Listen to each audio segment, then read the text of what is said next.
Bonjour, je suis Édouard Elie, analyste crédit chez Elisphère. Après avoir abordé la notion de concept de signal faible, nous allons maintenant évoquer des applications concrètes au credit management.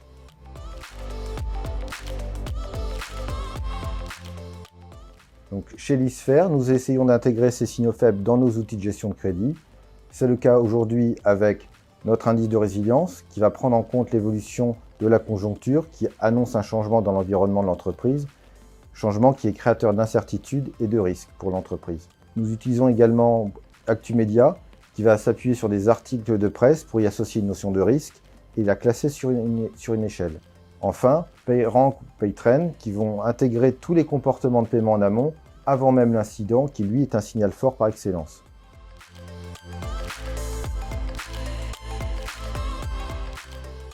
Au-delà des indicateurs, le regard de l'humain, de l'analyste ou de l'enquêteur en l'occurrence, est à l'affût de tous les signaux faibles, y compris ceux qui ne sont pas forcément intégrables dans un algorithme. Donc on parlait des médias. L'utilisation de la communication est elle-même une source de signal faible. Le simple fait qu'une PME ou même une ETI soit discrète sur ses activités et tout d'un coup se mette à communiquer dans la presse sur ses projets va éveiller l'intérêt de l'analyste. Pourquoi cette entreprise se met-elle à communiquer subitement ? Est-ce qu'elle ne veut pas cacher des difficultés ou ne s'agit-il pas d'une fuite en avant ? Autre point, la régularité comptable. Plusieurs éléments autour des documents comptables peuvent alerter. L'analyste va être attentif à la date de dépôt des comptes d'une année sur l'autre et une rupture va pouvoir être interprétée comme une instabilité dans le fonctionnement de l'entreprise. Dans la même logique, les changements d'adresse de siège social sont un élément qui interroge et sont toujours difficiles à interpréter.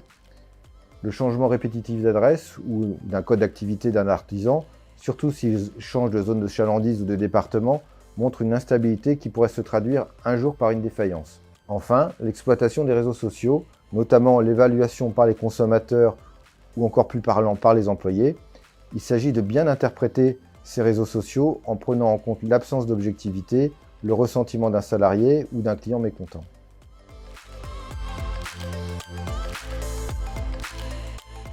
On comprend toute l'importance qu'ont ces signaux faibles aujourd'hui dans le credit management, mais tout l'enjeu c'est soit de réussir à industrialiser ces signaux faibles dans un score, soit de bien les utiliser dans le cadre d'une analyse ou d'une enquête comme nous les réalisons aujourd'hui chez Elisphère.